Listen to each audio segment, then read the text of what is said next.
proceso de mediación, ¿en qué consiste? Exactamente. Entonces ahí vamos a la cuestión de la estructura del discurso. ¿Por qué estoy haciendo este repaso? Porque ahora lo van a hacer ustedes. Esta va a ser la práctica de hoy. La práctica de hoy es romper el hielo. ¿Cómo hago yo para que me presten atención? Y sobre todo si voy a tener una mediación por Zoom, porque la verdad que nadie sabe hasta cuándo vamos a seguir con este problema, ¿no? Bueno, o sea, en realidad sí lo sabemos. Vamos a seguir así hasta que aparezca la vacuna. Porque hasta que no haya vacuna, esto no se va a poder resolver. Así que querramos, por más que a mí me hace reír la gente que, bueno, no sé si, yo no juzgo a nadie, el mediador no juzga, pero voy a dar una opinión, ¿no? Los hechos, es muy tonto rebelarse frente a los hechos. O sea, ¿ustedes quieren que haya pandemia? ¿Quieren que haya pandemia? No quieren que haya pandemia. A ver, levante la mano el que sí quiere seguir en pandemia. Ah, mira, Betina quiere seguir en pandemia. Muy bien, ¿ves? Siempre hay gente que le viene bien. Pero como a uno le viene mal, la otra es una oportunidad. Ella quiere seguir. Así que ella no entra. Pero vamos a entrar los que... Y acá Nancy también quiere seguir en pandemia. Pero ponele, la mayoría de la gente no quiere que haya pandemia, o quiere más. Bueno, pero si vos... ¿Viste un nenito de jardín de infantes? Dice, no quiero, no quiero que haya pandemia. Y bueno, pero cosas que nos exceden. ¿Vos querés que salga el sol? Y te pones a gritar por la ventana, ¡salga el sol! No, porque no, vos no manejás el sol, ¿entendés? Entonces hay cosas que nos exceden. Y es así, ¿eh? Entonces lo que nos excede y no podemos resolver, lo tenemos que soltar. Eso es algo también importante incorporar para hacernos tomar conciencia muchas veces a la gente que pide cosas que son imposibles. O sea, no creo que mediar con uno mismo es complicado. Sí, mediar con uno mismo es peor que mediar con los demás. Pero bueno, eso es otro tema. Entonces, volvamos acá. Nosotros tenemos que romper el hielo, tenemos que lograr que la gente sienta una cierta confianza, no solamente hacia nosotros, la confianza es también en el proceso.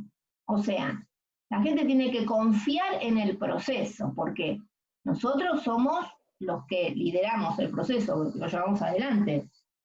Pero el proceso en sí es un ámbito en el cual también tenemos que hacer que la gente crea. Nos encontramos con mucha gente que lamentablemente pasó por experiencias de mediaciones, podemos decir, poco profesionales, y ¿qué pasa? Hablan mal de quién? De la mediación, o sea, no dicen fulano de tal fue un mal mediador, no dice la mediación no sirve para nada. Sí, no le dio resultado. Sí, no me dio resultado, no, dicen es una porquería, no sirve para nada. Entonces, hablan mal del proceso en sí, o sea, no es el proceso, el tema es quién lo lleva adelante, ¿cierto? ¿Quién? Es el profesional, es como si uno hablara mal de la medicina, porque te tocó un médico que, no sé, que se mandó una macana. No es la medicina, es fulanito de tal, ¿entienden? Bueno, entonces, nosotros tenemos que romper el hielo y tenemos que decir algunas cosas que van a darle estructura al discurso, que así se llama, discurso, pero no porque sea un discurso, sino porque se le puso ese nombre, nadie lo discutió, pero es más bien una herramienta para romper el hielo y generar confianza. ¿Quién se acuerda qué es lo que se debe decir en un discurso para que la estructura sea correcta, para que esté completo? ¿Qué es lo que se debe decir? La presentación. ¿Quién soy? Sí. Después los pasos de la mediación. Bueno, primero darle la bienvenida y agradecer el aceptar que estén ahí para poder resolver los conflictos antes de llegar a juicio. Y después de la presentación y eso, dar los pasos de la mediación. Aclarar que es confidencial. A ver, voy a rescatar el vale de lo que dijiste. La bienvenida, ok.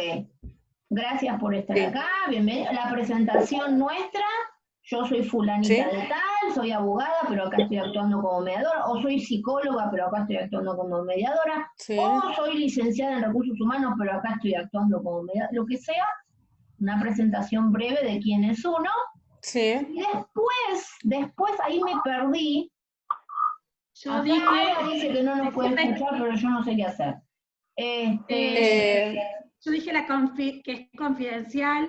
Bien, espera, Claro, un momento. Entonces, claro, pero ¿eso cómo se llama? ¿Se los llama? pasos de la mediación, Los pasos. explicar No. cuáles son los pasos. No, Los principios de la mediación. no. No, se llama las características, ¿sí? Las características de la mediación que la vamos a repasar. ¿Cuáles son las características? Es confidencial. Voluntario, ¿Verdad? Es Y voluntario, Col- muy bien. colaborativo, Colaborativo, muy bien. ¿Qué más? Autocomposición.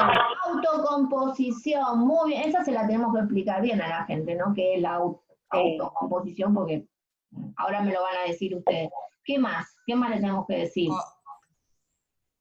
¿Qué cooperativa? Que es ¿Qué cooperativo. Cooperativo, sí. Colaborativo, cooperativo es lo mismo. Hay una cosa que no se deben olvidar de decir, que es... Parcialidad del mediador. Exactamente, Parcialidad. muy bien.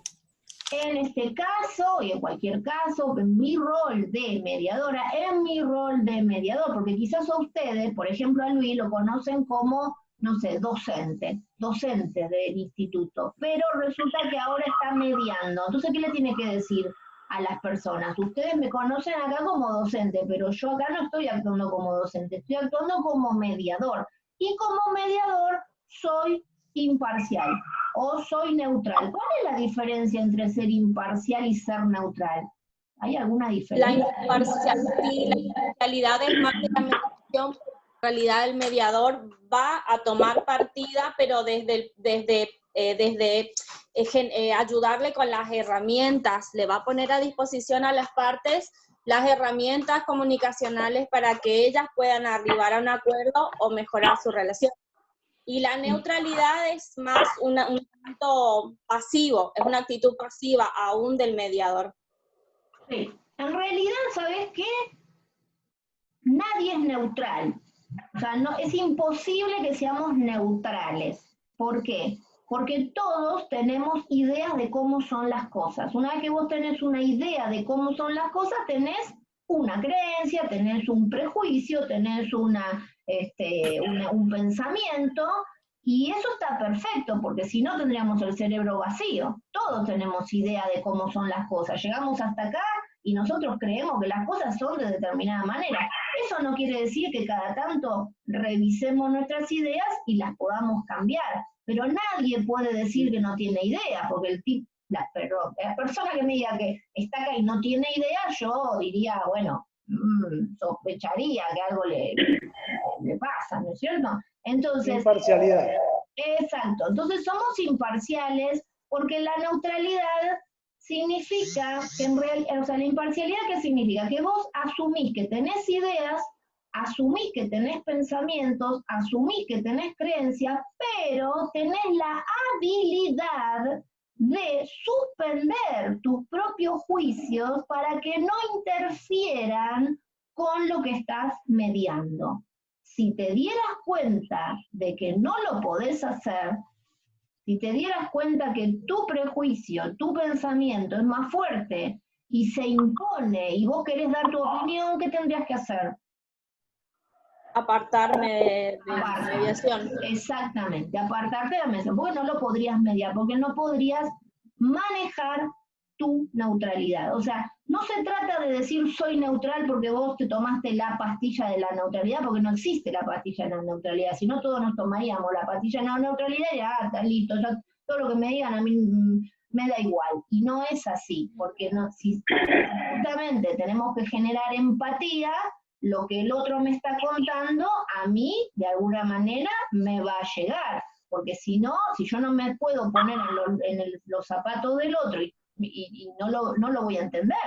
¿Se dan cuenta? Entonces no se trata de una neutralidad que todo me resbala, sino más bien de una competencia emocional que llamamos neutralidad, que significa que yo puedo suspender, o sea, hacerme cargo de mis juicios, hacerme cargo de mis pensamientos, pero suspenderlos durante la duración de la mediación y dejarlos, o sea, que no interfieran. ¿Cómo se darían a ustedes Perdón, cuenta? Una consulta. Sí. Entonces sería una imparcialidad, pero definiendo la imparcialidad como la neutralidad, como una competencia que existe consciente. La habilidad. No. Miren, la neutralidad es una competencia emocional, desde este punto de vista, ¿no? En mediación, es una competencia emocional que se sostiene a conciencia. ¿Mm? Claro, sí, eso es lo que hice la primera clase, claro, pero por eso como estamos hablando del término cuando imparcialidad y neutralidad. Cuando ustedes estudien la escucha activa, cuando vayan al módulo comunicación, también se van a dar cuenta y van a aprender que la neutralidad forma parte de la escucha activa. Nadie tiene escucha activa si no se mantiene neutral, por ejemplo. La neutralidad es una de las competencias de la escucha activa. Si yo quiero y digo que como mediador tengo que desarrollar escucha activa, la escucha activa es siempre neutral. Ahora, eso no significa que yo sea neutral. Yo no soy neutral. Ni nadie es neutral. Todos tenemos ideas de lo que está bien, de lo que está mal, de lo que se hace, de lo que no se hace. Son ideas, tenemos todos. ¿Sí? Bien. Entonces. Por ahí lo que habría que hacer es centrarse en el problema que estamos escuchando para no tomar partida de nuestra parte, de ninguna de las dos partes, para ser neutrales. Y bueno, pero eso requiere una estrategia y una habilidad de estar con esta escucha activa, pero centrados a ver dónde, tratando de equilibrar las partes para que se sientan protagonistas y que ellos tienen el poder de solucionarlo. Las partes son las protagonistas. Vos no sos el protagonista, no sos la protagonista, pero sí sos la que llevas adelante el proceso, porque si no, la gente se sienta ahí y no sabe qué está haciendo, ¿no es cierto? Pero ellos son los protagonistas siempre. Lo que sí, muchas veces escuchamos cosas y inmediatamente nuestra mente toma partido. Sí, o sea, como hizo el material, tentado a ser colonizado por la narrativa que se está escuchando. Bueno, esa es otra cosa. Una cosa es que vos puedas manejar eso y otra cosa es que no lo puedas manejar y seas colonizado. ¿Cuándo se dice que uno es colonizado? Y cuando se pone se empieza a intervenir, por ejemplo, una vez me tocó ir a una supuesta mediación. Yo estoy ahora en Quilmes, en mi casa, ¿no? Entonces un vecino había hecho una denuncia en defensa, en la Defensoría del Pueblo, que ahí habían agarrado una especie de centro de mediación, pero no se entendía muy bien qué era una cosa así medio extraña. Bueno, pongámosle que ellos lo llamaban así mediación, pero de mediación no tenía nada. Tanto es así que la mediadora, cuando me habla a mí, me dice, pero usted le tiene que pagar a la señora porque ella es la damnificada y usted le... Digo, pero señora, neutral, o sea, usted me está diciendo lo que tengo, o sea, eso no lo tienen que hacer, ¿se dan cuenta? Eso no sé dónde había hecho el curso la señora esta, pero evidentemente lo de la neutralidad no se lo explicaron. Es decir, no tienen que tomar partido por ninguna de las partes. Ustedes se mantienen, por lo menos no tienen que decirlo. No quiere decir que ustedes no piensen, pobre señor o pobre señora, porque eso sale en piloto automático. Por más que ustedes no quieran, van a tener pensamientos. ¿Entienden? No hay que confundir una cosa con la otra. Bueno, muy bien. ¿Qué más le tenemos que decir entonces? Una vez que dijimos todas las características, ¿qué viene a continuación? Bueno, Carlos, listo, gracias. Después hago el videito y se lo mando. ¿Quién es el que habla que lo ponemos mute? Bueno, entonces, una vez que le decimos las características, le decimos cómo va a ser este procedimiento. Ahí sí va. Y este procedimiento, ¿qué es lo que le decimos del procedimiento? ¿Cómo va a ser este procedimiento? ¿Cómo explicarían ustedes que va a ser este procedimiento? ¿Cómo se va a desarrollar? Conversacional. Bien. Conversacional. Sí, ¿y qué más? ¿Y esas Mediante conversaciones? reuniones conjuntas y privadas, Muy individuales bien. y privadas y conjuntas. Muy bien. ¿Y por qué creen que le tenemos que decir a la gente ya en el primer momento que la vemos que podemos llegar a tener reuniones privadas? ¿Por qué creen que se lo tenemos que decir?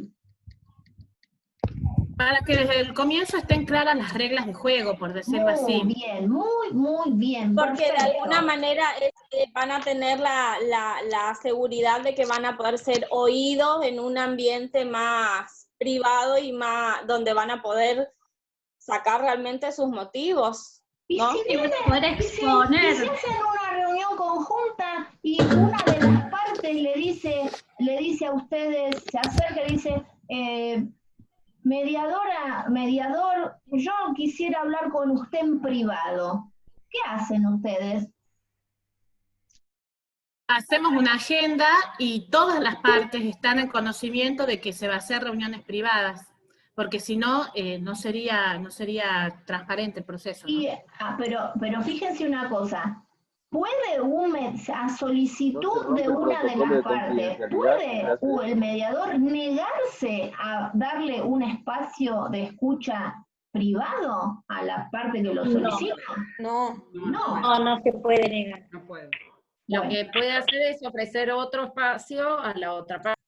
Eso lo tiene que hacer, eso siempre lo tiene que hacer, porque si se lo da uno, se lo tiene que dar al otro, porque todo tiene que estar siempre en equilibrio, ¿no es cierto? Pero negarse, una mediadora,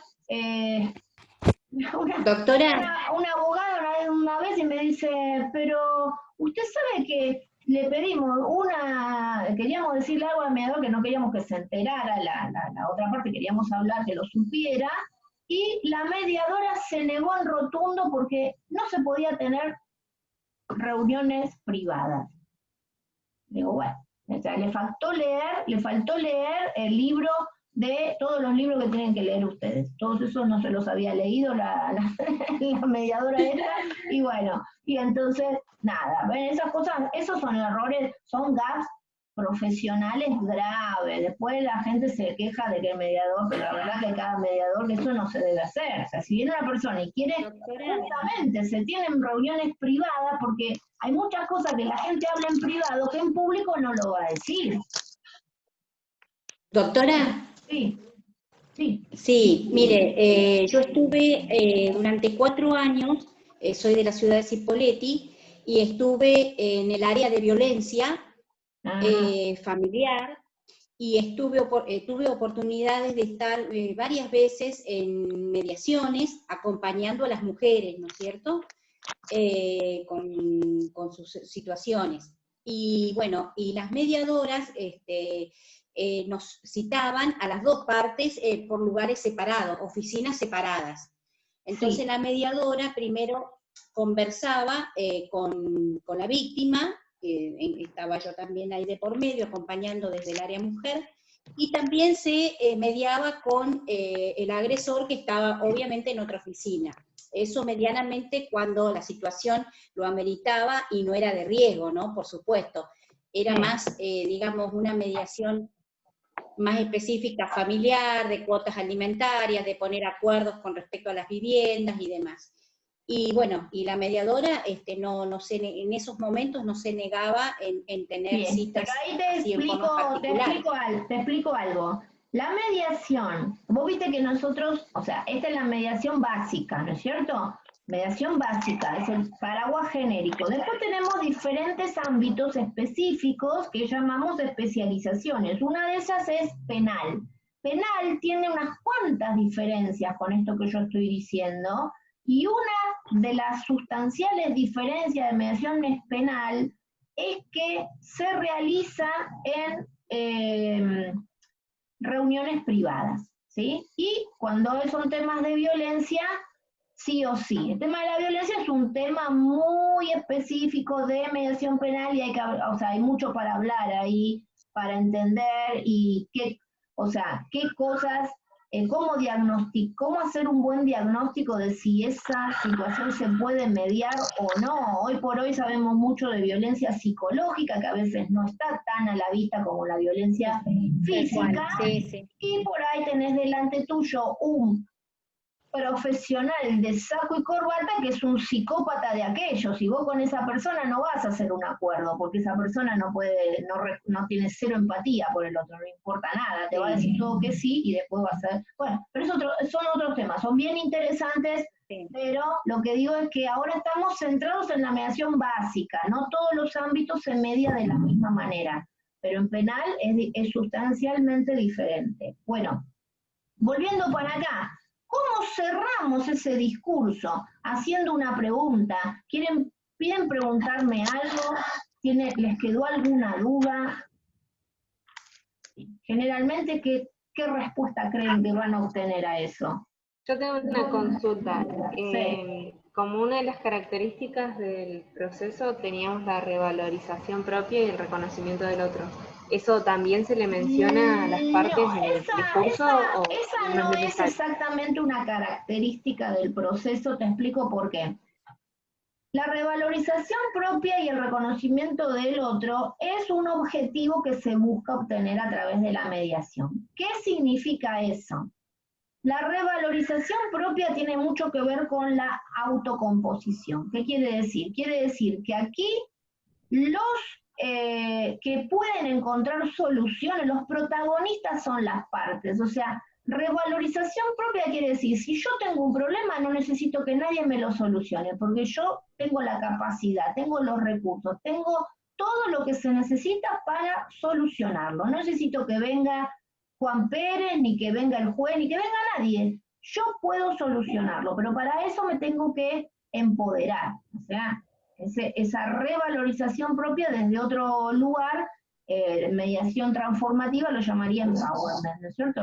El famoso empowerment, el famoso empoderamiento, que hoy es una palabra que está tan de moda, el empoderamiento, pero nadie entiende muy bien qué corno es el empoderamiento, porque vos escuchás gente que supuestamente habla de empoderamiento desde un lugar del pobre de mí, porque todo lo piden, lo esperan, y entonces no hay ningún empoderamiento, porque el empoderamiento es no pedir nada, el empoderamiento es yo me hago cargo de mi problema, este problema es mío, asumo la responsabilidad del 100%, y como es mío, lo voy a solucionar. No importa si el culpable sos vos, no importa eso, no importa quién hizo qué, lo importante es que yo soy la que está sufriendo esta situación. Entonces yo voy a encontrarle una solución.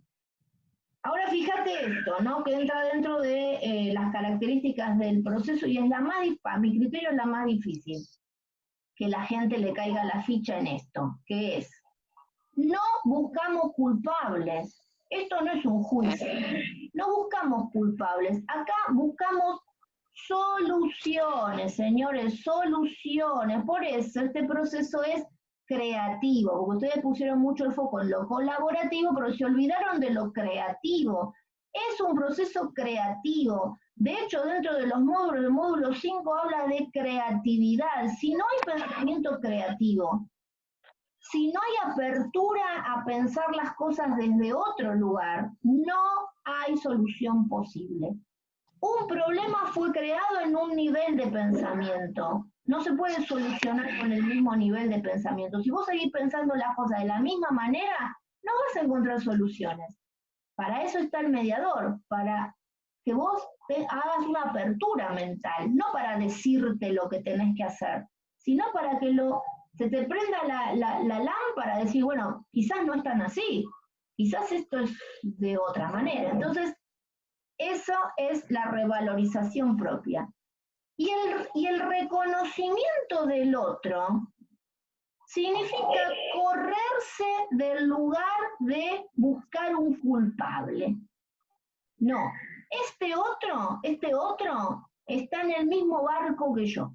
O sea, el problema es este barco, y este barco está haciendo agua.